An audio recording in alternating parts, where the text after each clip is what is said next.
নমস্কার, আপনারা দেখছেন সংবাদ টুডে। আর এই ভিডিওতে আপনাদের স্বাগত জানাচ্ছি। একই সঙ্গে আপনাদের অনুরোধ করছি এই ভিডিওটি প্রথম থেকে শেষ পর্যন্ত দেখার জন্যে এবং সাবস্ক্রাইব এবং লাইক করার জন্যে এবং ফরওয়ার্ড করার জন্যে।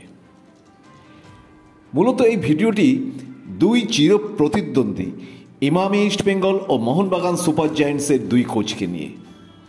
আইএসএলে এই মুহূর্তে মুম্বাই এফসিকে যদি দাঁড়িপাল্লা করে কলকাতার দুই প্রধানের কোচকে ওজন করা হয় তাহলে কেমন হয়? উদ্দেশ্য কে বড় কোচ, কার্লোস কুয়াদ্রাত নাকি জুয়ান ফেরান্দো? এই দুই স্প্যানিশের লড়াই হয়তো বোঝা যাবে কে এগিয়ে বা কে পিছিয়ে। আমরা একটু পিছনের দিকে যদি ফিরে যাই, অর্থাৎ 70, 80, 90 বা তারপরেও 2000 সালের প্রথম দিকে যখন মোহনবাগান হয়ে অমল দত্ত কোচিং করাতেন সল্টলেকের সেন্ট্রাল পার্কে, তখনকার কথা 2004 সাল 5 সালে, সেই তখন পিকে ব্যানার্জি ও অমল দত্তের মধ্যে বা তার আগে থেকে এই দুজনের মধ্যে কে সেরা তার তুলনা চলত। কিন্তু পিকে ব্যানার্জি সফল না হলে বলতেন সেই একটা কথা বোধহয় আমাদের এখনও মনে আছে অনেকেরই, যে এই মশলায় ডাঁটা চচ্চড়ি হয়, বিরিয়ানি হয় না। অর্থাৎ তার ফুটবলারদের দিকেই তিনি অঙ্গুলি হেনন করতেন। সততই ইস্টবেঙ্গল বা মোহনবাগান পিকে ব্যানার্জি যখন যে ক্লাবেই কোচ করেছেন তখনই তিনি সেরা ফুটবলারদের নেওয়াটাকেই পছন্দ করেছেন। কর্মকর্তাদের বলতেন যে আমাকে সেরা ফুটবলারদের দিতে হবে। অন্যদিকে অমল দত্ত নতুন প্রতিভাবানদের গড়ে পিঠে নিতেন। এই নিয়েই অমল দত্ত প্রতিপক্ষকে চ্যালেঞ্জ ছুঁড়ে দিতেন। নিজের ফুটবলারদের দক্ষতা ও শক্তি বুঝে কঠিন প্রতিপক্ষর বিরুদ্ধে স্ট্র্যাটেজি ঠিক করতেন। এভাবেই অমল দত্ত একদিন ডায়মন্ড কোচ নামে খ্যাত হয়ে গিয়েছিলেন। এবারের আইএসএলে মুম্বাই সিটি এফসির বিরুদ্ধে তাদের মাঠে 4 দিনের মধ্যে ইস্টবেঙ্গল ও মোহনবাগান ওই মুম্বাইয়ের মুখোমুখি হয়েছিল। 16 তারিখ ইস্টবেঙ্গল, 20 তারিখ মোহনবাগান সুপার জায়ান্টস। এই দুটো ম্যাচেই কলকাতার দুই প্রধানের দুই কোচের তফাৎটা বুঝিয়ে দিয়েছে। কীরকমভাবে দেখুন, ইস্টবেঙ্গল কোচ কার্লোস ঠান্ডা মাথার লোক। দলের নানা প্রতিবন্ধকতা আছে যা তিনি বুদ্ধিমত্তার সঙ্গে ম্যানেজ করেছেন।